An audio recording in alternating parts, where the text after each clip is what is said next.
Hora de falar de economia com Rita Mundim. Boa noite, Rita. Boa noite, Leandro. Rita, o presidente Lula está na França e hoje participou de uma reunião bilateral com o presidente francês, Emmanuel Macron. Depois, os dois falaram à imprensa. Durante o discurso, Lula defendeu um acordo entre Mercosul e União Europeia.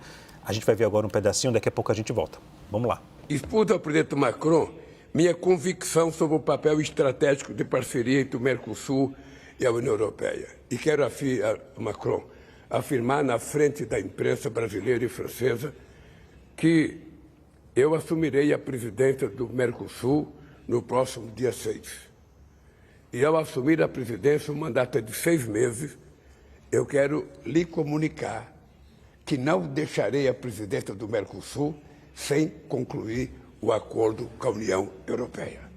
Portanto, meu caro, abra o seu coração para a possibilidade de fazer esse acordo com o nosso querido Mercosul.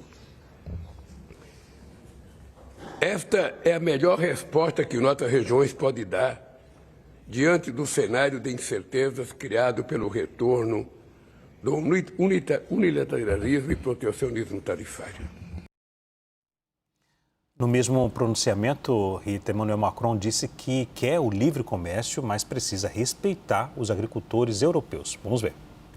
Sim, queremos mais comércio, mas devemos respeitar nossos agricultores e também temos que respeitar a coerência das nossas ambições.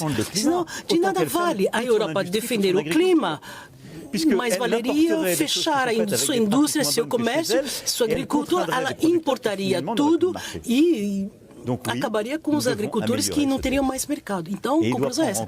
Temos que aprimorar o texto. Ele tem que incluir cláusulas espelho ou medidas de salvaguarda. O que queremos é que haja um protocolo adicional sobre esse setor, dizendo que quando há desestabilizações no mercado que não são justas, podemos introduzir freios. Isso foi feito em outras ocasiões, podemos fazer isso novamente. Isso não tem nada a ver com a defesa estratégica do comércio. E aí, Rita, o presidente Lula vai conseguir quebrar esse protecionismo da França? Muito difícil, ainda mais falando ali diretamente com Macron. Os franceses praticamente pararam a França no ano passado e o agro na França é muito forte, só que não tem, e hoje, a eficiência e a competitividade do agro brasileiro, que é parâmetro mundial de qualidade e de eficiência. Esse é o calcanhar Aquiles do acordo União Europeia-Mercosul. O grande problema a ser vencido é permitir que o agronegócio brasileiro assuma, o seu protagonismo comercial dentro da União Europeia, o que principalmente os franceses não concordam. E os franceses vivem muito de subsídios, e tem uma força política muito grande. Então, brigar, enquanto presidente da França comprar briga com os agricultores, o Macron não seria louco. E quando ele fala de cláusulas espelho, é a mesma coisa do nosso querido Donald Trump. A tarifa recíproca é cláusula espelho. Só que o espelho dele só mira nos agrotóxicos, aí ele começa a colocar problemas na forma de produção da América Latina até como um todo, ele cita a América Latina como um todo, o que não é verdade, não é 100% verdade. Ele começa a incluir necessidades de cumprir cláusulas ambientais, e aí o acordo ou não sai ou vai sendo empurrado com a barriga em um momento de extrema necessidade, tanto para o Mercosul quanto para a União Europeia, em função exatamente do tarifaço de Donald Trump. Vamos ver quem é mais forte, a resistência do agro francês ou a necessidade da União Europeia em fazer novos acordos diante do que está acontecendo com o mercado que ela tinha nos Estados Unidos. Agora, Rita, aliados do governo sinalizaram insatisfação com algumas sugestões de alternativas à alta do IOF.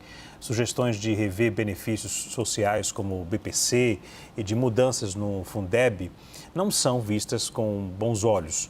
A gente lembra que o ministro da Fazenda, Fernando Haddad, deve se reunir com líderes partidários no domingo para apresentar as alternativas ao aumento do imposto. E agora, Rita? Pois é. É muito sensível, né? Quando a gente fala de benefícios, isso é um assunto muito sensível aos partidos de esquerda.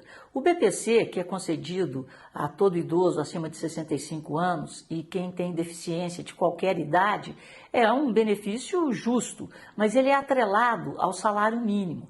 O que estão querendo, na verdade, porque a correção do salário mínimo, ela tem, além da inflação, um percentual em cima do crescimento da economia brasileira. Então, a proposta que vem sendo feita é que a correção seja apenas a da inflação, ou seja, uma reposição da perda inflacionária. Mas isso é muito sensível mesmo. Agora, é impressionante que estão falando do Fundeb, que é o Fundo de Desenvolvimento do Ensino Elementar, nós estamos falando de educação, que o Brasil está tão carente. Só que o dinheiro do fundo não é lá bem utilizado, mas também acho que não seria a melhor opção.